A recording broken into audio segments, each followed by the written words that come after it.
예수님이 이제 6월절 명절을 맞이하여서 예루살렘 성전으로 올라갔습니다. 6월절은 이스라엘이 애굽 땅에서 출애굽한 1월 14일이거든요. 그 1월 14일을 그들은 1월 1일로 새해 첫날, 우리나라로 말하면 설날과 같습니다. 그래서 큰 명절이라 그럽니다. 그래서 하나님을 믿는 사람은 한 해의 시작을 하나님 앞에서 시작해야 되기 때문에 모든 이스라엘 족속들이 6월절이 되면 예루살렘 성전으로 올라옵니다. 이제 예루살렘의 성전에 이제 올라와서 이 이제 6월절인데 6월절이 이제 대속죄일이라 그래요. 그래 만민을 속죄하는 아주 큰 날이죠. 의식적으로 양을 잡아서 뭐 이렇게 드리지만은 그 제사를 드리는 의미를 알고 드려야 그것이 온전한 이제 제사가 되는 거죠. 그러나 의미를 모르고 제사 하나님이 가르쳐 주신 절차에 따라 양 잡아서 피 흘리고 뭐 피 뿌리고 뭐 불태우고 뭐 이렇게 한다고 해서 이제 제사가 되는 것은 아니거든요. 이제 처음에 모세가 하나님 앞에 이 제사법을 받았을 때 제사 의미를 백성들에게 가르쳤죠. 그래서 신명기 같은 데 보면 온 백성 앞에서 율법을 선포를 합니다. 모세가 선포를 하고 가르쳤어요. 그래서 그 율법의 의미를 알고 지키고 제사의 의미를 알고 지켰습니다. 그러나 많은 세월이 이제 흐르면서 제사의 의미는 그만 사람들이 망각해버리고 의식적으로 제사를 드리게 됐습니다. 그래서 하나님이 선지자들을 통하여서 잘못된 제사를 지적하기도 했습니다. 이사야 1장이나 말라기 1장에 보면 잘못된 제사 이 부분에 대해서 상당히 이제 책망을 하는 거고요. 그러면 제사를 지낼 때 어린 양을 하나님 앞에 가오는데 흠이 없고 점도 없고 1년 된 것, 양 무리 중에서 가장 이제 기름지고 살찌고 그다음에 흠이 없는 것, 병들지 않고 이런 것을 이제 선별을 합니다.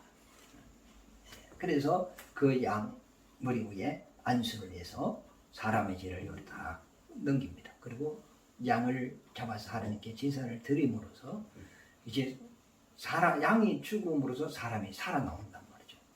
출애굽할 때 보면 어린 양의 피를 문술지에 바르면 죽음의 사자가 넘어갔고 피가 없으면 죽음의 사자가 그 가정의 장자를 쳤단 말이죠. 그래서 피가 있는 가정은 사람이 살아서 나왔고 피가 없는 가정은 죽어서 나왔단 말이죠. 이와 마찬가지로 이 양이 내 대신 피 흘려 내 죄를 지고 피 흘려 죽음으로써 내가 살아서 성전에서 나오는 것이고 이 양이 내 대신 제물이 되지 아니하면 나는 살아서 못 나오는 겁니다. 그래서 성전에 들어올 때 생명의 속전을 이렇게 내는 이유가 그거죠. 주님의 은혜로 내가 이 성전에 들어와서 살아서 나옵니다 하는 것을 이제 생명의 속전을 내고 이제 반드시 성전에 들어오는 그런 어떤 하나님의 법을 그렇게 정해 놨습니다. 그러므로 제사를 드릴 때는 이런 주님이 오셔서 이 양이 사람의 죄를 대신 지고 죽는 것과 같이 이거는 양으로 드리는 제사는 비우고 실상은 하나님의 아들이 오셔서 우리 죄를 대신 지시고 십자가에서 피 흘려 죄를 대속해 주므로 우리가 이제 죄에서 구원받게 되었다 하는 것을 이 제사법을 통해서 알게 하는 겁니다. 그런데 이런 내용을 모르고 무조건 그만 양 잡아서 제사 드리면 하나님의 율법을 지켰다 이런 것은 하나님이 그 제사를 안 받는다는 거죠. 그러니까 오늘 그 부모 말씀에도 성전 안에서 양 팔고 비둘기 팔고 그러지 않습니까? 이거 이제 하나님 6월절 하나님 앞에 나올 때 제물로 바치는 거거든요. 그러니까 양 비둘기를 잡아 죽이고 피를 흘린다고 해서 하나님 그 제사를 받는 게 아니고 그 의미를 알고 드려야 된다. 그래서 예수님께서 마태복음에 보면 나는 제사를 원치 아니하고 궁유를 원한다. 그래서 제사법을 통하여 하나님이 우리를 어떻게 사랑하시는가, 우리를 어떻게 용서하시고 우리를 구원하시는가, 이것을 제사법을 통하여 우리에게 가르쳐주고 알게 하기 위하여 제사법을 하나님이 세워서 이제 그것을 하도록 한 것입니다. 이와 마찬가지로 우리가 하나님을 섬기는 데 있어서 무조건 교회에 왔다가 감으로써 예배가 드려지는 게 아니고, 예배 드리는 의미, 우리가 감사하는 의미, 찬송하는 의미, 또 이런 것을 우리가 알고 함으로써 그게 믿음이 되는 것이고 하나님이 인정하는 것입니다. 그래서 우리가 하나님을 알지 못하면 그분을 바로 믿을 수 없다는 것. 그러므로서 이 성경을 통하여 우리 하나님의 말씀을 깨닫고 하나님의 뜻대로 하나님이 기뻐하는 믿음 생활을 하시기를 바랍니다. 창세기 그 17장에 보면 하나님께서 아브라함에게 언약을 합니다. 그 언약의 내용은 이 가나안 땅을 너와 자손에게 영원히 주리라 그랬습니다. 그 다음에 약속의 아들을 주겠다. 그리고 그 약속의 아들을 통하여 천하 만민이 복을 받을 것이다 하는 하나님이 아브라함에게 언약을 했단 말이죠. 언약은 말씀으로 약속했다는 겁니다. 그런데 그 약속을 너와 나 사이에 그 표적을 두어라 하면서 하나님은 아브라함에게 할례를 행하라 그랬습니다. 그러므로 그 할례의 토는 나는 언약의 백성이다 하는 그 표적이거든요. 그래서 아브라함이 하나님의 말씀대로 이제 모든 그 식구들을 다 모아놓죠. 모으고 남자들은 다 할례를 행하는데 자기 식구들 아들도 있고 아브라함도 할례를 받겠죠. 그 다음에 아브라함이 전쟁에 나갈 때 자기 집에서 기른 어떤 그 싸움에 나가서 전쟁할 수 있는 사람이 318명이나 된다 그래서 그들도 다 할례를 받거든요.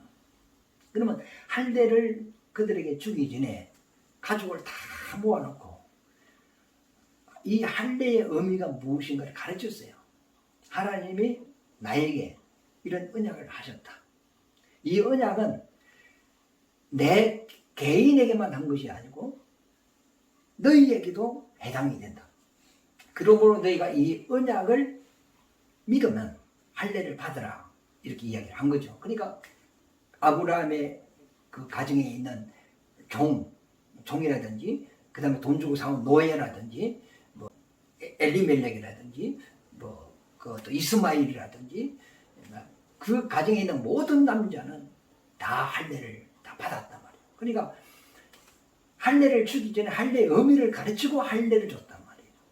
그러나 이게 또 세월이 흘러옴으로써 이스라엘 백성들 할례의 의미는 망각해버리고, 그러면 할례를 받음으로써 나는 구별된 사람이고 나는 아브라함의 자손이고 의식적으로 할례 받은 것에 무게를 더 많이 둬버린 거예요. 하나님이 할례를 받으라는 그 의미를 망각해버리고 할례 받은 그것이 더 크게 그들이 중하게 여겨버렸다. 그래서 바울이 하는 말이 포면적인 할례가 아니요 이면적인 할례가 할례니라 그랬어요.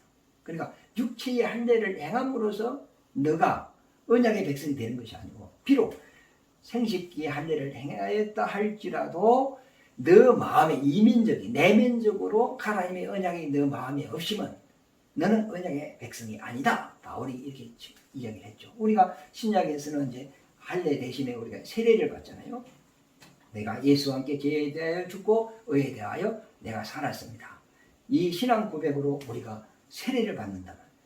그러나 실질적으로 우리 마음속에 예수를 믿는 믿음이 내 마음에 있어야 진짜 그 사람이 내면적인 구원을 가진 사람이라는 것을 바울이 굉장히 그걸 강조한단 말이죠.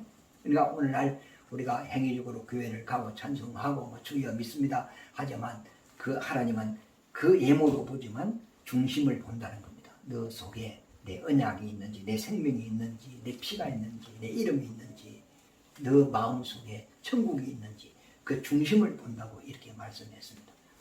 이와 마찬가지로 오늘 이스라엘 백성들이 이 성전에 모여서 제사를 드리는데 그 의식적으로 제사법의 절차에 막 따라서 정확하게 드려요. 그러나 이들 속에는 제사를 드리는 의미가 없다는 거예요. 그러니까 하나님께서 이 예배를 받지 않겠다 하는 거죠. 그래서 예수님 그러죠. 너희는 이 하나님의 성전을 강도의 소굴로 만들었다. 이 성전을 통하여서 어떤 자기 이익을 추구하고 자기 욕심을 채우는 강도짓을하고 도둑질을 했다는 겁니다. 양 팔고 삐들기 팔고 돈 바꿔주고 그래가지고 거기서 돈 떼먹고 막 이런 짓을 했단 말이에요. 그래서 예수님이 놓고 들어가지고 짐승을 막 쫓아내기도 하고 비둘기 파는 막 의자를 막 발로 차버리기도 하고 말이에요. 돈 바꿔주는 상을 막 엎어버리기도 하고 예수님이 화가 났어요. 그러면서 내 아버지 집은 만민이 기도하는 집이라고 칭함을 받을 것인데 너희는 아주 막 강도의 소굴을 만들었다고 막 하면서 그들의 지금 잘못된 그런 제사법에 대하여 예수님을 책망을 했단 말이죠. 그럼 만민이 기도하는 집이라 했는데 사람들이 그러면 하나님의 성전에 와서 무엇을 기도해야 되냐 말이죠. 이것은 하나님께서 우리에게 약속하신 그 언약을 이루어 달라고 기도하는 겁니다. 하나님은 사람을 짓기 전에 혹 사람이 잘못되었을 때 구원할 것이라는 것이 그것을 만세 전에 이미 예정이 있었습니다. 그러므로 하나님의 예정을 우리에게 이루어 주십시오. 이게 성전 안에서 해야 될 기도입니다. 하늘에서 이루어진 뜻이 땅에서도 이루어 주시옵소서.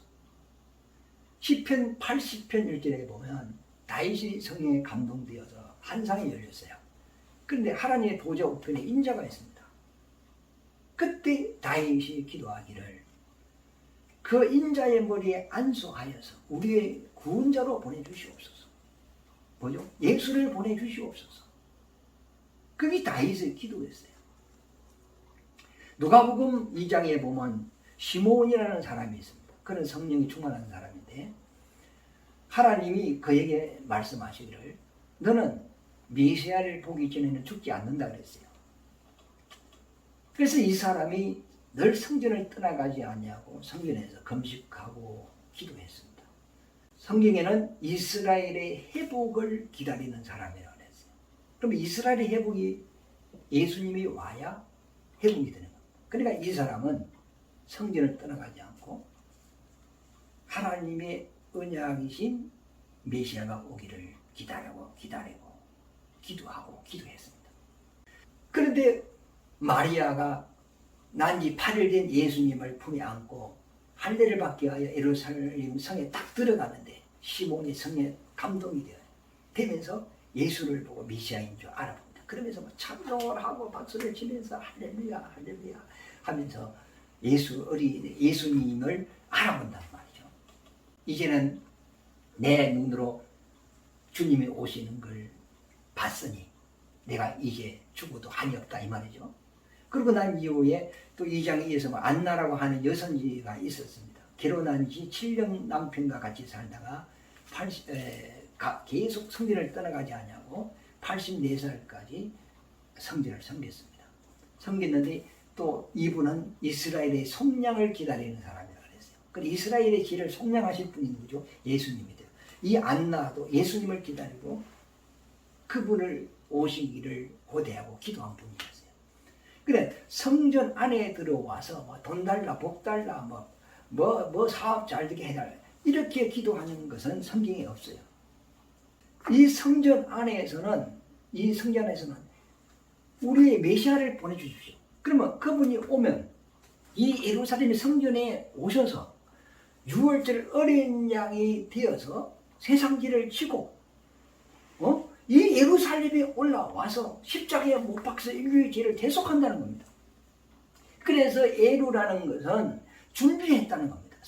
살렘이라는 것은 평강이라는 겁니다. 하나님이 우리를 위하여 평강을 준비하셨다는 겁니다. 다른 말로 구원과 속죄와 구원과 우리에게 천국 가는 길을 예비하셨다는 겁니다. 그러면 우리에게 속죄함과 구원과 부활과 영생을 주시는 분이 누구시죠? 예수님이라는 그 예수님이 어디 오시느냐? 이 예루살렘에 오신다는 거예요. 이곳에 와서 세상 길을 주고 죽는다는 거예요. 그러니까 시므온과 한나가 이 예루살렘을 떠나가지 않고 주님 언제 오실 겁니까? 아직도 하나님 우편에 계신 그 인자를 보고 보내주시옵소서 이렇게 됐단 말이에요. 하나님이 우리에게 언약하신 그 하늘에서 이루어진 뜻이 하늘에서 우리에게 약속한 그 뜻이 지금 우리에게 이루어지게 해주세요. 이게 이 성전 안에서 하는 기도단 말이에요. 만민이 기도하는 입이라는 거예요. 그럼 만민이 지금 뭘 위하여 기도해야 되느냐? 예수님을 보내달라고 기도해야 됩니다. 이 말이에요. 그런데 지금 이 성전 안에서 있는 이 지도자들은 메시아에 대해 관심이 없어요. 돈에 관심이 있는 거지. 중이 연불을 해야 되는데 연불은 그만 장난으로 하고 제밥에 관심이 있단 말이에요. 그러면 예수님께서 막 다 엎어버린 거 아닙니까? 그래 이 성전이 어찌 보면은 영적으로 보면 가장 부패되고 가장 타락된 곳이 예루살렘 성 안에서 이루어지고 있어요. 이것을 성경 에레미야 7장 11절에서 15절의 그 이야기를 하고 있는데요. 제가 읽겠습니다. 내 이름으로 일컬음을 받는 이 집은 누구죠? 예루살렘의 하나님의 성전이죠. 너희 눈에는 도둑의 소굴로 보이느냐 이랬어요. 그러니까 에레미야가 벌써 예수님이 오실 때 이 성전이 어떤 상태가 될 것이라는 것을 이미 수백 년 전에 그걸 보고 이걸 예언을 하고 있는 거예요. 이게. 보라, 나 곧 내가 그것을 보았노라. 뭘 보았죠? 예루살렘 성 안에 우상이 가득 차다. 하나님의 백성을 가르치는 지도자들에게 하나님이 없다는 거. 입으로는 여호와 막 이 말을 하지만 그 중심에는 없다는 겁니다. 그걸 누가 보았죠? 하나님이 그들의 마음을 보았다는 겁니다. 여호와의 말씀이니라. 너희는 내가 처음으로 내 이름을 둔 처소 실로에 가서 처음으로 하나님의 이름을 둔 곳이 성전이잖아요. 그 성전이 예루살렘 성전, 솔로몬이 지은 그 성전이단 말이에요. 그래서 역대하 6장에 보면 이 사람이 지은 이 성전에 하늘 위에 있는 하늘보다 더 크신 하나님이 어떻게 사람이 지은 이 티끌 속에 머물겠습니까? 하면서 단지 하나님의 거룩한 이름을 이곳에 두시옵소서. 그러니까 이 성전은 하나님의 이름을 둔 곳이다. 하나님이 집에 처음 하나님의 이름을 둔 곳이 솔로몬이 지은 예루살렘 성전이단 말이죠. 그런데 이 예루살렘 성전이 역대하 이렇게 열왕기에 보면은 가장 부패되고 우상이 들어와 있고 이 잘못되었단 말이에요. 그러니까 하나님이 이 백성에게 진노를 내린 것을 너희가 가서 보라 그랬는데 제가 읽겠습니다. 내 백성 이스라엘의 악에 대하여 내가 어떻게 행하였는지를 보라. 여호와의 말씀이니라. 이제 너희가 그 모든 일을 행하였으며 내가 너희에게 말하되 새벽부터 부지런히 말하여도 듣지 아니하였고 너희를 불러도 대답지 아니하였느니라. 그러므로 내가 실로에 행한 같이 너희가 신뢰하는 바 내 이름으로 일컬음을 받는 이 집 곧 너희와 너희 조상들에게 준 이 곳에 행하겠고 내가 너희 모든 형제 곧 에브라임 온 자손을 쫓아낸 것 같이 내 앞에서 너희를 쫓아내리라 그랬어요. 이 무슨 말이냐면 이 예루살렘 그 성전 안에 이 하나님 평강의 언약이 있어야 될 곳인데 그만 이방의 우상들이 다 들어와 버렸어요. 그래서 하나님이 저 동방에 멀리 있는 바벨론 제국을 불려서 이스라엘을 치게 만들죠. 그래서 이스라엘이 이제 그 바벨론의 포로로 1차, 2차, 3차 이렇게 잡혀가고 그 솔로몬 성전은 그만 돌 위에 돌 하나 남지 않냐고 다 무너져 버렸어요.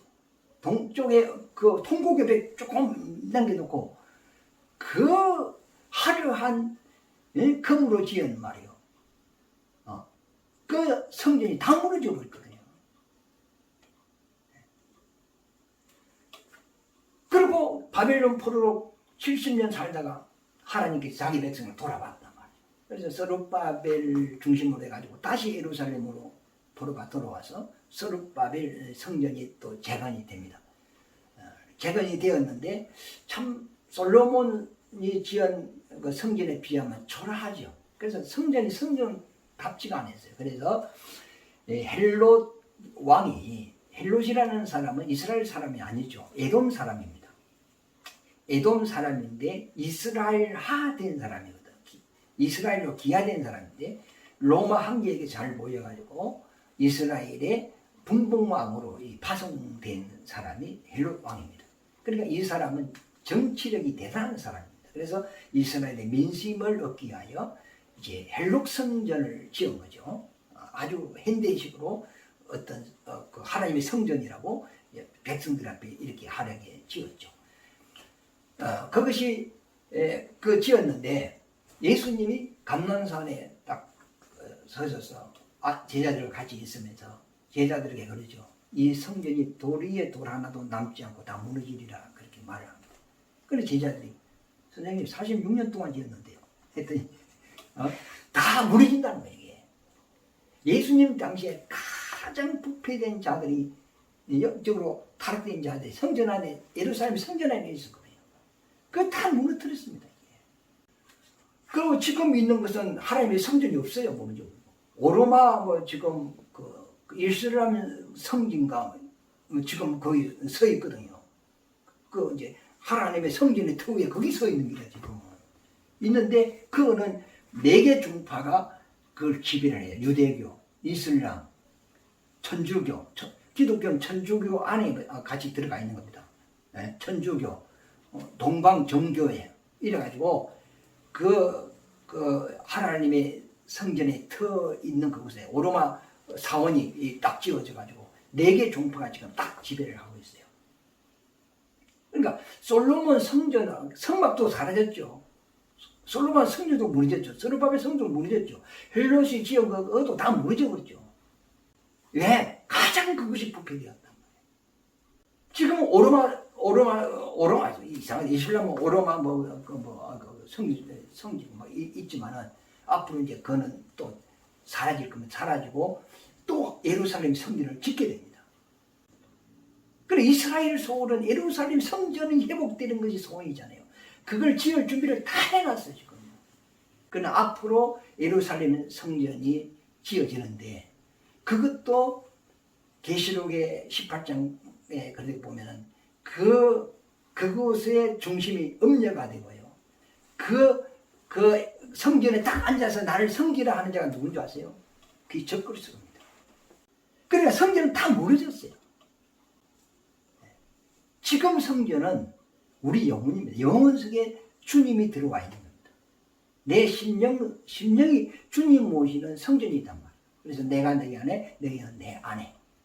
그리고 영혼이 주님과 우리는 이제 하나가 되는 거죠. 이게 이제 하나님의 성전이, 영적인 성전이 이렇게 되는 거죠. 그래서 이들이 이 예루살렘 그 6월절만 되면 이스라엘 모든 하나님의 백성들이 다 올라오죠. 애국에 가 있는 사람도 다 성전을 사모하여 나옵니다. 왜? 이곳에 주님 오시기 때문에. 왜?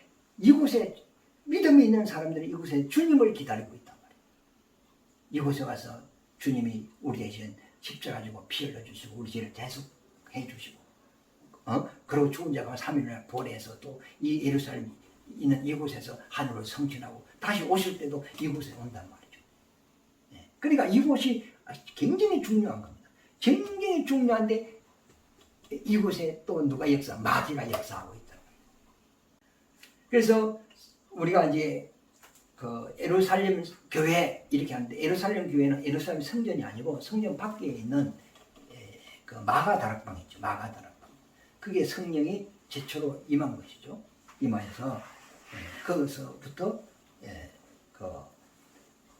교회가 이제 예루살렘 초대 교회가 진행이 된 거예요. 성전, 그러니까 예루살렘 성전 밖에 있는 거예요. 안에 있는 게 아니고 밖에 있는 것이다 말이죠. 이와 마찬가지로 요 보면은 예수님이 뒤에 12절에 보면 예수께서 성전에 들어가서 성전 안에서 매매하는 모든 사람들을 내쫓으시며, 잘못됐다 이 말이죠. 돈 바꾸는 사람들의 상가, 비둘기 파는 사람들의 의자를 둘러 엎으시고, 예? 그들에게 이르시되 기록된 바 내 집은 기도하는 집이라 일컬음을 받으리라 하였거늘 너희는 강도의 소굴을 만드는도다 하시니라. 그냥 막 예수님 막 다 엎어버리고 나왔습니다. 나와서 주님이 하시는 일이 뭐죠? 14절에 맹인과 저는 자들이 성전에서 예수께 나오매 고쳐주시니라. 네. 그러니까 왜 병이 왔습니까? 죄 때문에 왔거든요. 예수님께서 중풍병자에게 소자야 너 죄 사함을 받았느냐 침상을 들고 걸어가라 하지 않습니까? 그러니까 어떤 사람이 하나님 한 분 외에는 죄를 사실 분이 없는데 어찌 자기가 죄를 사는가 하면서 막 예수님을 비방을 했단 말이에요. 그러니까 예수님께서 그에게 하는 말이 내가 죄 사는 근세가 있는 줄 너에게 알게 하노니 소자야 너 침상을 들고 걸어가라. 그러니까 이 중풍은 죄 때문에 왔단 말이에요. 네. 그러나 주님이 이 중풍병을 고침으로써 죄를 사러 오셨다는 것을 그들에게 표적을 보인 거예요. 근데 그걸 보고도 이 사람들은 예수님이 이 땅에 오시면 목적을 보여줘도, 표적으로 보여줘도 그걸 모르는 겁니다. 그러니까 예수님이 15절에 보면 대제사장들과 서기관들이 예수께서 하시는 이상한 일과 예수님이 하시는 이 일이 그들은 이해가 안 되는 거예요. 감히 어떻게 하나님의 성전 안에서 성전 세를 바꿔주는 막 상을 엎어버리고 양을 쫓아내고 말이에요. 의자를 막 발로 차버리고 막 그리고 막 대제사장, 그 당시 대제사장은 막 대단한 사람이다 보니까 그 사람들 앞에 가서 강도의 소굴을 만들었다고 막 하면서 독사의 새끼들만 해서 예수님이 이랬단 말이에요. 그러면서 또 소경은 고쳐주고 막 이렇게 한다. 거기서 지금 예수님을 지금 자신을 드러내고 있는 거단 말이에요. 소경을 고치고 안지병을 고치고 벙어리를 말하게 하는 것은 내가 이 땅에 무엇하러 왔다는 것을 그들에게 보여주고 있는 거예요. 뭘 보여줘? 내가 너 죄 용서하러 왔다. 내가 구세주다. 그걸 지금 드러내고 있는 거예요. 그런데 이 사람들은 예수님이 행하는 그 일을 이상하게 생각하였어요. 이상하게. 이해가 안 된다는 거죠.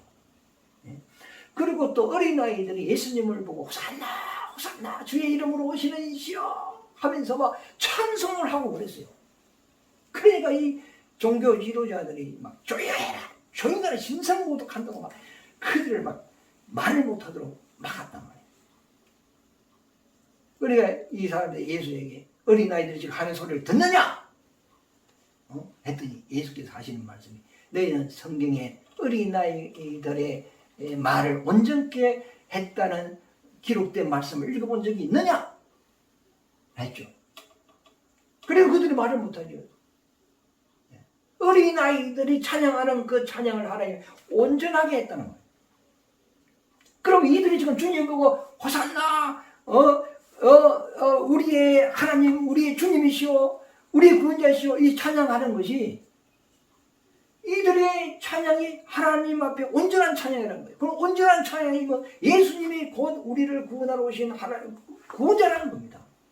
그런데 이 지도자들은 어린아이의 이 주님을 향해 찬송하는 이 소리를 듣고도 못 깨달고 예수님이 병자를 고치는 것을 보고도 죄를 사러 오신 분인지를 또 하나 보지도 못하고 그러니까 이것들은 영적으로 무지한 자들이란 말이죠.